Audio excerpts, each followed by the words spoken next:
Yes, Justin Fairfax is dead. Let's talk about it. So, I'm going to read off a few facts here for my boxing people. For those of you who don't know, this is a boxing channel. If you haven't read the channel's title, but I got some different news. I know I'm super late, but I just wanted to add my opinion to the discourse online. So I'll read off a few facts just to give those of us who aren't aware a little bit of context on the situation. So I'm going to read from the Associated Press. Former Virginia Lieutenant Governor Justin Fairfax, a rising star in the Democratic Party until sexual assault allegations ruined his political fortunes, killed his estranged wife and then himself weeks before a judge's deadline to move out of their family home, according to police and court records. All right, it says here Fairfax 47, wife 49, blah, blah, blah. Justin Fairfax fatally shot his wife, a successful dentist, in the basement before going upstairs to the bedroom and unaliving himself. Their son called 911.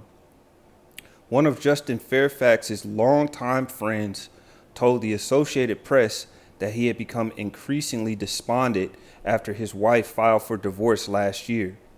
The judge overseeing the divorce recently wrote that his, quote, isolation, drinking, and a lack of participation in family life are manifestations of what seems to be a sense of fatalism and hopelessness. All right.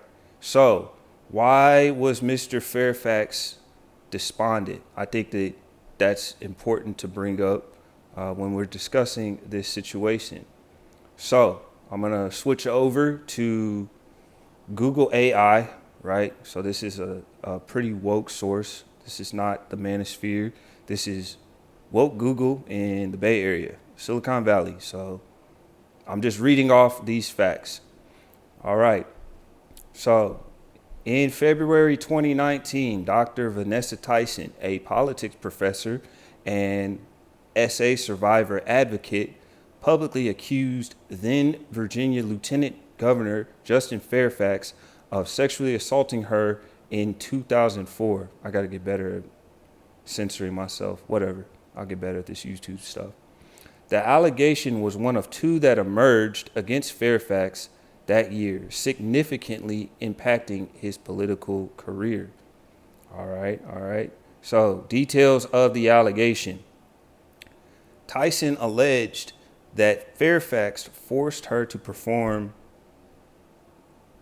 oral, you get the picture, in his hotel room during the 2004 Democratic National Convention in Boston, when we were all introduced to that lovely brown man named Barack Obama.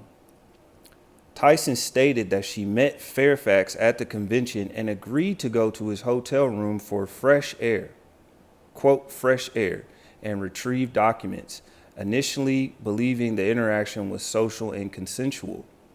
According to her statement, what began as consensual kissing quickly turned into an assault when Fairfax pushed her head toward his crotch and forced her to perform you know what. Tyson stated that she, quote, consciously avoided Fairfax for the remainder of the convention and did not speak to him again. All right, response impact. Justin Fairfax categorically denied the allegations, claiming the encounter was consensual and calling the accusation, quote, vicious and coordinated smear campaign. Polygraph. Fairfax claimed to have voluntarily submitted to and passed 2 polygraph tests regarding the allegations made by Tyson and another woman, Meredith Watson. Political consequences. The allegations, combined with a separate grape accusation from Meredith Watson, led to calls for his resignations from many Democrats, but Fairfax refused to step down. I'm trying to make sure I didn't miss anything. So according to Tyson, her motivation for coming forward was in part due to the possibility of Fairfax succeeding then Governor Ralph Northam, who was facing his own scandal. And I think this is also important. So I just want to say this. Again, this is Google. This is not me. This is Google. So don't get mad at me, but this is Google. And I think this is a very important point. No criminal charges were ever filed, and no formal legal finding of wrongdoing was ever reached. Right? So we'll come back to that in a second. So first of all, I want to state that Justin Fairfax is a horrible human being. He's a coward. He was a coward, I should say. His actions were abhorrent, vile, reprehensible. I am in no way, shape, or form trying to justify what that man did. I am not advocating for him as a human being, but I do think it's important to explain how we got to this situation and why it's important to talk about what led up to him committing such a horrific act. You know, I'm someone who has a pretty dark, dry sense of humor. I can find humor in really effed up situations, but this is just all bad. There's no good in this. There's no silver lining. There's nothing good to come from this. I'm a religious person. I'm not deeply religious, but you know, I'm praying for his children. I'm praying for his wife's family, her parents, if they're still living, her siblings, her cousins. You know, all these people are devastated. Her friends, her work colleagues. She was a successful dentist. I believe she had her own practice out here in Virginia. You know, and then of course you got to feel for Justin's family, his parents, you know, his kids, who probably have been having to deal with his erratic behavior for a while. So I just want to preface my comments and my position before, you know, all the woke Me Too advocates come for my you know what. I just want to preface my comments by saying in no way, shape, or form in trying to justify what that man did. What he did was dead wrong. And I believe, I don't have a heaven or hell to put anybody in, but I believe if there is a God in heaven, ain't no way that brother is making it to the pearly gates. So I hope I've made that abundantly clear to you all listening to this video that's now going on 8 minutes. So let me get to my point. Point number one, I think that Justin Fairfax is an example of someone whose entire identity was tied to his success, was tied to his status, was tied to him being a political hotshot, being a big-time lawyer, right? This is a man who was incredibly smart, highly intelligent, gifted academically, went to some of the best schools in the world, Duke, you know, an Ivy League law school in Columbia. He had everything going for him. Everything was going his way. And you often see that with a lot of people out here in the DMV. It's a very status-oriented city. If that isn't abundantly clear, that's duh. But living out here, you really see how people are very, very, very attached to their careers, to their status within the hierarchy. You know, where did you go to school? Who do you work for? That's the first question most people will ask you out here. You know, if you're meeting them at a bar or a restaurant or at a function, it's like, what do you do? It's basically like, are you worth my time based on your profession? Like, I'll learn whether or not you're worth my time at all, if you're worth getting to know based on your own profession, what you do for a living. And you see a lot of people out here who are attached to that. And again, this shows the weak, craven mindset of Fairfax. The fact that this guy didn't realize that he had all the intellectual gifts in the world to shift. Okay, it's over for you politically. You're you're damaged goods. You know, you have no value to the political world anymore. Your reputation politically is tarnished, but that doesn't mean you can't shift. And again, his mindset was so attached to what he lost, he didn't ever find the mental fortitude, the testicular fortitude to shift and adjust. As smart as he was, smarter than me. I never went to an Ivy League school. I was lucky to graduate from Indiana University, you know. So this guy is incredibly intelligent, but when things got difficult for him, he never shifted. He didn't have a plan B.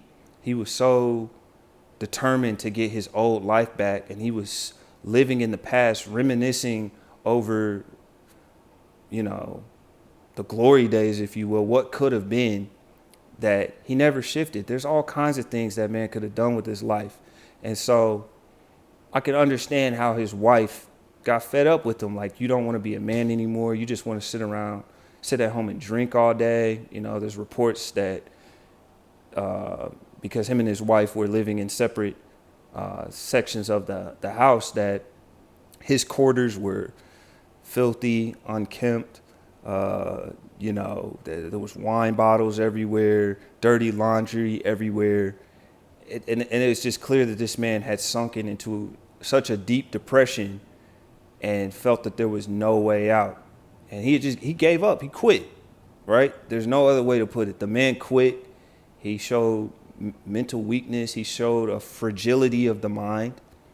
And that put him in the state that he's in. And I think, again, it's just an obsession with status that we see that I think is unhealthy.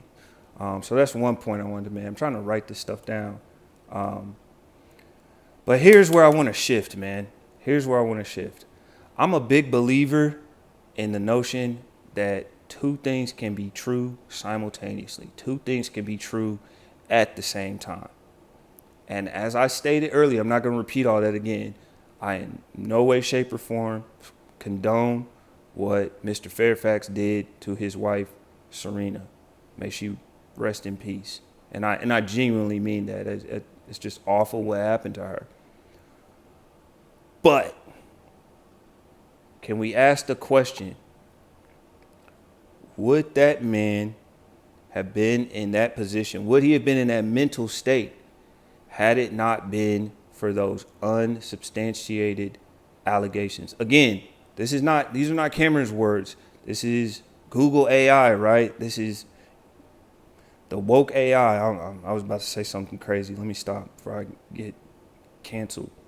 According to Google AI, no criminal charges were ever filed and no formal legal finding of wrongdoing was ever reached, right? So Mr. Fairfax had two accusers, two women, one who accused him of SA during the Democratic National Convention in 2004, another who accused him of rape when her and Mr. Fairfax were students at Duke University.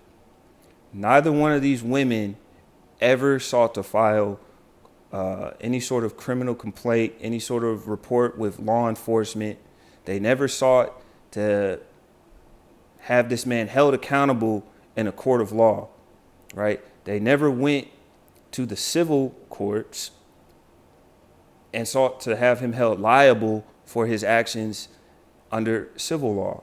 So they never were able to produce any evidence that could corroborate their claims. They never produced any evidence that could meet the highest burden of proof in U.S. jurisprudence, which is beyond a reasonable doubt.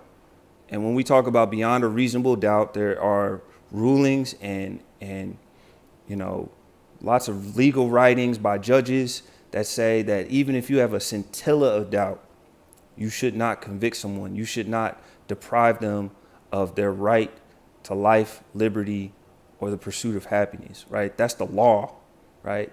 Not only did they not prove that, they couldn't even prove their allegations under the civil burden of proof, which is the preponderance of evidence. So even under the lower bar, right, in American law, the burden of proof in a civil case is much lower than the burden of proof in a criminal case. They could not substantiate their allegations under either burden of proof. Yet, this man lost everything. And again, I don't know if he did it. You don't know if he did it. I don't know if those women are lying. You don't know if those women are lying.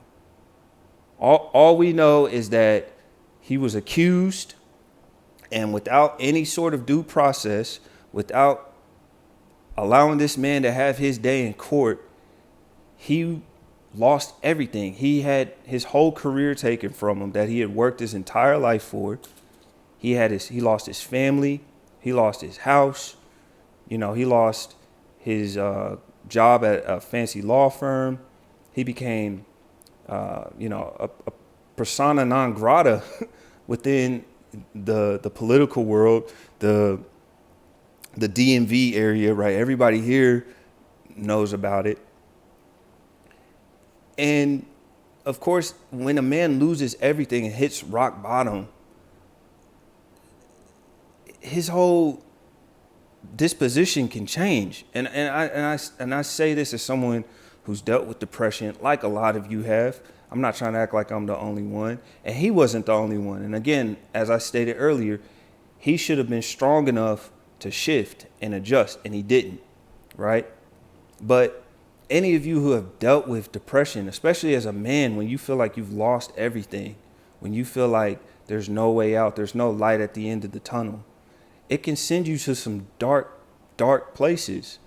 And it was clear that this man felt lost. He felt hopeless. He felt emasculated, right? He wasn't bringing in any money. He went from being a high-flying, Ivy League educated lawyer, politician, to just being another brokey, to being a bum, right? To being a drunk fool who spent all his days drinking, probably eating junk food. It sounds like he bathed a couple times a week, if that. He was a shadow of himself. And this is all because of unsubstantiated allegations. Now, again, are there men who are predators, especially men in positions of power? Absolutely. I would 100% see that point to anyone. There are plenty of dudes who are creepy. There are plenty of dudes out here who will not take no for an answer and will behave inappropriately towards women, right? But there are also women who will weaponize the legal system. There are women who will weaponize allegations, right? And that's what really always irritated me about the Me Too movement. The slogan was "Believe Women." And while that sounds good on the surface, when you look underneath the hood, when you boil it down, you're really saying, let's believe accusers. And that's not how the law works, and that's not how the law should work. You can't just believe someone who makes an accusation, because people have made false accusations since the beginning of civilization for various reasons, right? Money, vindictiveness. Who knows? Maybe I have a theory. I'll never prove it. This is just me just riffing. We all know that the governor had a blackface scandal, right? And that's what preceded Justin Fairfax's allegations, right? Is it possible that maybe Fairfax tried to sink the governor's battleship, and the governor said, well, if I'm going down, you're going down with me, and the governor released allegations about him? It's possible. I think all of these people have skeletons in the closet. I almost think it's a prerequisite to be in office is the elites, the powers that really run this country, the donors, the financial class, the donor class in this country.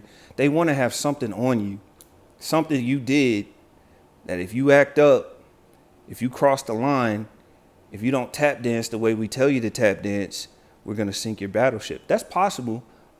We'll never know. We'll never know. But the point is that folks will weaponize the legal system. They'll weaponize allegations. And there are women who can be performative, right? We all know women who can cry on the spot. We all know women who can do that, who have mastered playing the victim. So we have to acknowledge that that is a possibility as well. We have to acknowledge that. Maybe he did what he was accused of doing, excuse me. Maybe he did that. But you don't know that, and I don't know that. And so to sum it all up, I just think this is a horrible situation. I think it just stinks. It's like a horror film, you know. And I really do pray for those kids, because they're going to be traumatized for the rest of their lives. You know, they were witnesses to their mother's murder, their father's unaliving, and they'll never be the same. You know, to happen at such a young age too. They're not even fully grown adults. I couldn't imagine that happening now. I'm going to be 33 in a couple months. The idea of that happening would traumatize me. I don't know if I'd be able to get over it. So I really pray for those kids. But I do think we need to slow down and not rush to judgment. I think we need to, yes, take every allegation, especially if something as serious as rape and SA, we need to take all of that seriously. But we can't just rush to judgment. We can't just destroy people's lives without giving them their day in court, without giving them due process. Because when you strip a man of his manhood, and that's what happened, he was emasculated, and so he lashed out. That's what happens when a man is totally emasculated, right, and totally lost, right? And that's not just me saying it. I forgot to mention this earlier. There was an African-American woman who was his psychiatrist who went on Roland Martin's channel and gave a very, I thought, thoughtful and balanced statement about Justin Fairfax and he and his wife's domestic situation, and how his depression was just sending him down a black hole, and he couldn't escape it. And the fact of the matter is, he was too weak to escape it. He didn't want to shift, right? Because he was so concerned about what he lost, he didn't think about not only his future, but his wife's future and his children's future, right? He didn't want to be a man anymore because he had been emasculated. So it's just sad all around. I hope I came across as balanced. I tried to be. I'm not the sharpest speaker in the world, but I try to give a thoughtful, balanced approach to sensitive topics like this. So I hope we can have a great dialogue. Let me know what you guys think in the comment section below. Remember, like, subscribe, hit the notification bell. Peace.